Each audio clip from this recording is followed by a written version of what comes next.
नमस्कार किसान भाइयों, स्वागत है आपका शिवाजी कृषि फार्म पर।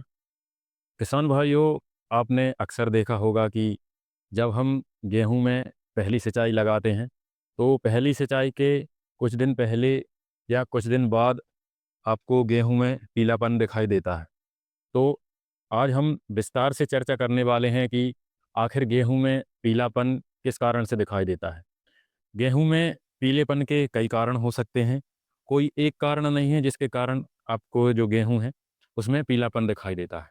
तो गेहूं में पीलेपन के जो मुख्य कारण हो सकते हैं, पहली बात तो अधिक सिंचाई या जलभराव, पौधे में जड़ संबंधित रोग जैसे कि जड़ माहू या जड़ गलन, इस प्रकार की जड़ों से संबंधित समस्या। तीसरा, विपरीत मौसम, जैसे अधिक मात्रा में बारिश हो गई या अधिक मात्रा में ठंड पड़ रही है। दिन में तापमान ज़्यादा है और रात में तापमान बहुत नीचे जा रहा है, तो इस तरीके से भी आपके गेहूं में पीलापन दिखाई दे सकता है। चौथा है, खरपतवार नाशक के स्प्रे से भी आपके गेहूं में पीलापन दिखाई दे सकता है। और पोषक तत्वों जैसे नाइट्रोजन, जिंक, सल्फर, पोटास, इन पोषक तत्वों की कमी के कारण भी आपके गेहूं में पीलापन दिखाई दे सकता है। इन सभी कारणों की आज हम विस्तार से चर्चा करते हैं कि आखिर क्या कारण है कि गेहूं में पीलापन दिखाई देता है। तो सबसे पहले बात करते हैं गेहूं में सिंचाई प्रबंधन की। यदि आप अपने गेहूं में गहरी सिंचाई लगाएंगे या हल्की सिंचाई लगाएंगे, तो आपके गेहूं में आपको पीलापन दिखाई दे सकता है। अगर आप हल्की सिंचाई लगाते हैं तो जो मिट्टी में पर्याप्त नमी नहीं होगी, तो गेहूं की जड़ें जो हैं वो मिट्टी से पर्याप्त मात्रा में पोषक तत्व नहीं उठा पाएंगी, जिस कारण से भी आपका जो पौधा है वो मुरझाया हुआ और उसमें हल्का पीलापन दिखाई दे सकता है। और यदि आप अधिक मात्रा में अपने गेहूं के खेत में सिंचाई लगाते हैं, आपके खेत में जल भराव की समस्या अगर होती है, तब भी गेहूं में पीलापन दिखाई दे सकता है। अब अधिक सिंचाई में क्यों पीलापन दिखाई देता है? तो जैसे ही आप अधिक मात्रा में गेहूं में सिंचाई लगाते हैं, तो जो मिट्टी में सूक्ष्म छिद्र होते हैं, उनसे हवा निकल जाती है और इन छिद्रों में पानी भर जाता है, जिससे पौधे की जो जड़ें हैं उनको पर्याप्त मात्रा में ना तो सूर्य का प्रकाश मिलता है और ना ही उनको भोजन बनाने के लिए पर्याप्त मात्रा में ऑक्सीजन मिलती है। जिस कारण से जड़ें जो हैं वो पर्याप्त मात्रा में पोषक तत्व नहीं उठा पाती हैं और जो भोजन बनाने की प्रक्रिया है, क्लोरोफिल बनाने की जो प्रक्रिया है वो बाधित हो जाती है, जिससे पौधों में पीलापन दिखाई देने लगता है। तो यदि आपके खेत में जलभराव या अधिक नमी की स्थिति बनेगी, तो जड़ें अपना काम करना बंद कर देंगी और नमी की लगातार अधिक मात्रा बने रहने से जो गेहूं में जड़माहू या फंगस की समस्या आपकी जड़ों में दिखाई दे सकती है, जिस कारण से भी जो जड़माहू है पौधों से लगातार रस चूसकर पौधों को कमज़ोर कर देता है, जिससे उसमें पीलापन की समस्या दिखाई देने लगती है। जड़ों में अगर फंगस की समस्या होगी तब भी जड़ें ठीक प्रकार से काम नहीं कर पाएंगी और उस कारण से भी आपके गेहूं के पौधे में पीलापन की समस्या दिखाई दे सकती है। तो अधिक नमी के कारण आपको दो समस्याएं देखने को मिल सकती हैं। पहली बात तो फंगस की समस्या बढ़ जाएगी, जड़माहू की समस्या बढ़ जाएगी और अधिक नमी होने के कारण जड़ें अपना काम ठीक तरीके से नहीं कर पाएंगी, जिसके कारण भी उनमें पीलापन दिखाई दे सकता है। पोषक तत्वों की कमी। गेहूं में आपको बेसल डोज में सभी आवश्यक पोषक तत्वों की पूर्ति बेसल डोज में ही करनी है। यदि आपने गेहूं में बेसल डोज में आपने नाइट्रोजन की पूर्ति नहीं करी है, फास्फोरस की पूर्ति नहीं करी है, पोटेशियम की पूर्ति नहीं करी है, जिंक की पूर्ति नहीं करी है, सल्फर की पूर्ति नहीं करी है, तो इस कारण से भी आपके पौधे में पीलापन दिखाई दे सकता है। कई किसान भाई सोचते हैं कि जब पौधा बड़ा हो जाएगा तब ही उसको पोषक तत्वों की आवश्यकता होती है, लेकिन यदि आपके खेत में पिछली फसल के अवशेष हैं, तो उनके सड़ने गलने के लिए भी नाइट्रोजन की आवश्यकता होती है, जिस कारण से आपके खेत में नाइट्रोजन की कमी हो सकती है और पौधे में पीलापन दिखाई दे सकता है। बेसल डोज में आपको मुख्यतः नाइट्रोजन, पोटेशियम और सल्फर की पूर्ति आपको आवश्यक रूप से करनी है। जिंक की पूर्ति आप पहली सिंचाई के समय कर सकते हैं, क्योंकि हम फास्फोरस के साथ जिंक सल्फेट को नहीं मिला सकते। तो पहली सिंचाई में आपको यूरिया के साथ जिंक सल्फेट की पूर्ति करनी है। तो यदि आपके खेत में बेसल डोज का प्रयोग नहीं किया है, तो गेहूं की बुवाई के 20 से 25 दिन बाद आपको अपने गेहूं के पौधे में पोषक तत्वों की कमी दिखाई दे सकती है। यदि नाइट्रोजन की कमी होगी तो गेहूं की निचली पत्तियां आपको पीली दिखाई दे सकती हैं। यदि पोटेशियम की कमी होगी तो उससे भी आपको पीलापन दिखाई देगा। सल्फर की कमी होगी तो नई पत्तियां आपको पीली दिखाई दे सकती हैं।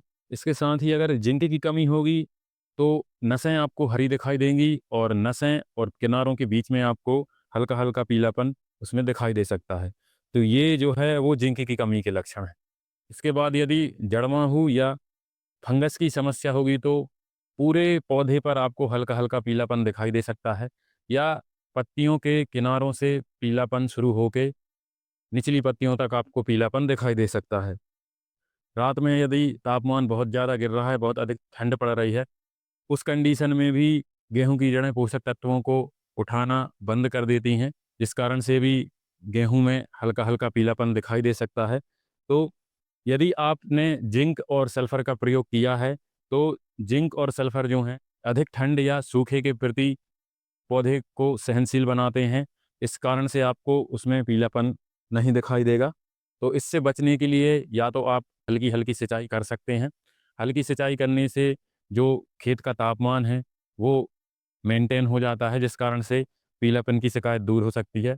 यदि अधिक आपने सिंचाई कर दी है और पूरे खेत में पीलापन दिखाई दे रहा है और लंबे समय तक अगर पीलापन दिखाई दे रहा है, तो इसके लिए आप गेहूं में जो NPK 19-19 और उसके साथ जिंक सल्फेट या सल्फर का स्प्रे कर सकते हैं, या किसी भी प्रकार के टॉनिक जैसे सागरिका या माइक्रोन्यूट्रिएंट मिक्सचर का आप स्प्रे कर सकते हैं।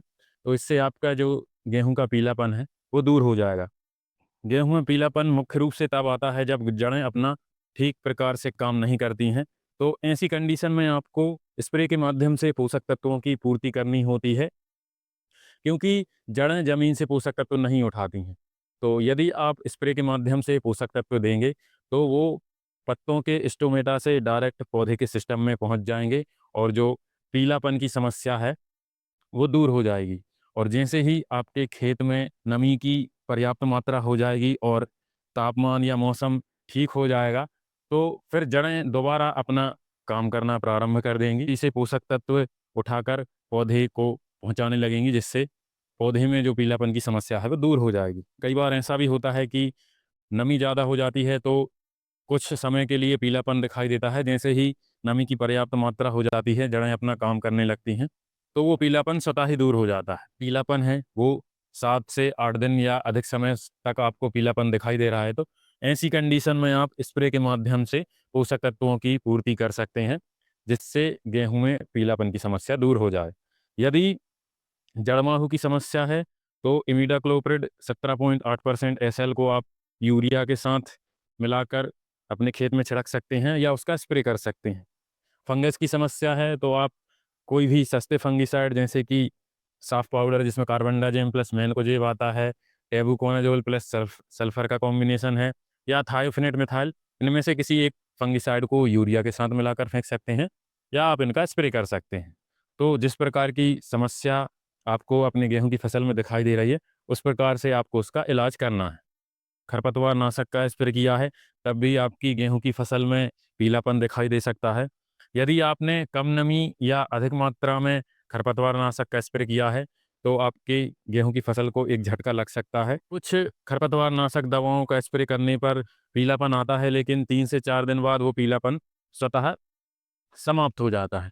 लेकिन यदि खरपतवार नाशक के स्प्रे के 5 से 6 दिन बाद तक आपको पीलापन की समस्या दिखाई दे रही है, तो रिकवरी डोज के लिए आप NPK 19-19 के साथ सागरिका या जिंक सल्फेट या माइक्रोन्यूट्रिएंट मिक्सचर का स्प्रे कर सकते हैं, जिससे फसल को जो झटका लगा है उसकी रिकवरी हो जाए।